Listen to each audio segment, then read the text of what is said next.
Aasra, advocates association for social responsibility and awareness.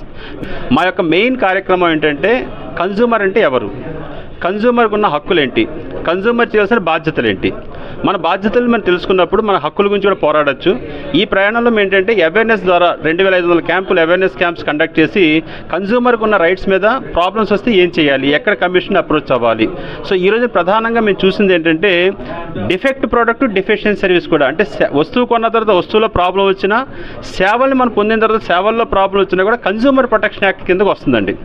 For example మన government హాస్పిటల్కి వెళ్ళాం, అది కన్జ్యూమర్ ప్రొటెక్షన్ యాక్ట్లో రాదు, because we are rendering the services free of cost.